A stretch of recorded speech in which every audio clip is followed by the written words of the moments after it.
for the lack of content between here on YouTube and on Instagram, Facebook, all the social media. I kind of wanted to surprise everyone with a drivable car, but I keep battling this oil leak and I keep trying to do stuff to fix it. And I finally realized what the issue is. And the issue was that, so I was thinking along the lines of the straight six that I always ran 1540 oil in, but it did have 100,000 miles on it. And so everything has been broke in, worn out, all sorts of stuff. So 1540 gave me about 50 PSI on the oil pressure gauge. And so I figured I'd get about the same thing on this 327, but I didn't take anything into consideration like high volume oil pump, what the engine builder did with camshaft bearings increases oil pressure as well. So there's a lot of stuff I didn't consider. There's no damage done to the engine is what happened as I'm running 100 PSI and ended up blowing out the rear main seal. It was 75 to 100, 75 about idle, 100 on throttle. So 75 to 100. So that I believe is the issue. So we have new rear main seal showing up, and I've done a few other mods to the engine since then.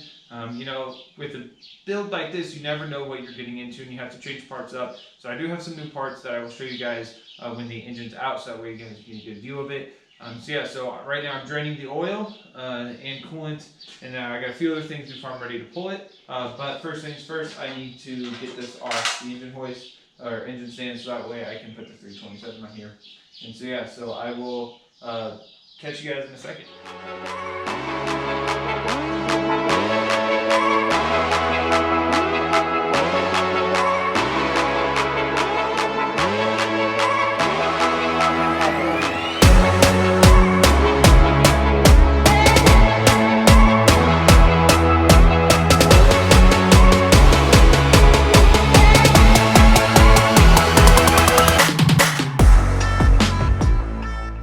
So before I remove any parts, I like to make a checklist, which I will show you guys my checklist in a second, but I like to go through and make a list of everything that needs to come undone, so that way I can stay on track and I'm not losing focus of where I'm at or anything like that. So I'll make my list and then I will show you guys what all we need to do to pull this engine. Alright guys, so we have to take the carb off and put the lift plate on. We need to go ahead and remove the fuel pump so that way we can get to the engine mounts. Radiator needs to come out. Starter needs to be undone, and I'll probably just go and drop it real quick. We need to undo exhaust, get to the bell housing bolts, any wires up top, and then undo the engine mounts, and the engine should be good to come out.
Alright, so I'm going to go ahead and disconnect the starter and the exhaust at the collector. It's underneath the car and I don't want to give you guys bad footage.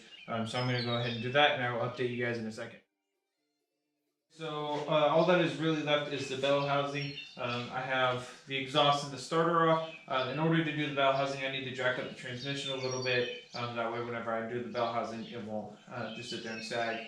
So I need to do that real quick. And that's going to be underneath the car, so I'm not going to film any of that. I'd rather show you guys or let you guys know when I'm done rather than show you guys me working in a tight area. So there's that, and I will catch you guys back in a few seconds.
Alright guys, so we've got the 327 out.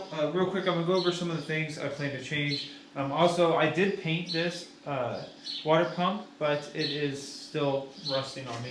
So we might figure something out with that. I need to go ahead and get new spark plug wires. Some of these have been burnt right before so some of these are actually burning through these boots. So I'm going to have to figure out a better way to route them and maybe get some different boots. But I also have a brand new throttle bracket set up, which I've actually already installed because I didn't know I was going to have to pull on the engine. But I will show you guys that later. I did go ahead and have to get a new oil dipstick. The stock one just wasn't at enough of an angle, so I was hitting the brake booster. I will probably have to get some new exhaust manifold gaskets because those are looks to be leaking a little bit on me. What else? I'm going to go ahead and figure out power steering while the block is out. It'll be easier to do that. What else? I have a fuel pressure regulator coming out, which I will probably go ahead and mount up in the engine bay while the engine's out. I have more room in there to work. And then, what else? I think that's about it. But yeah, so there's a bunch of small things I've got due for that I just haven't really showed. And again, I apologize for the lack of uploading, just trying to get everything done. And I just wanted to get it all done before the next video, but that's not possible. But each time we're coming back better. And I guess that's just the name of the game. So I hope you guys enjoyed, and I will catch you guys later.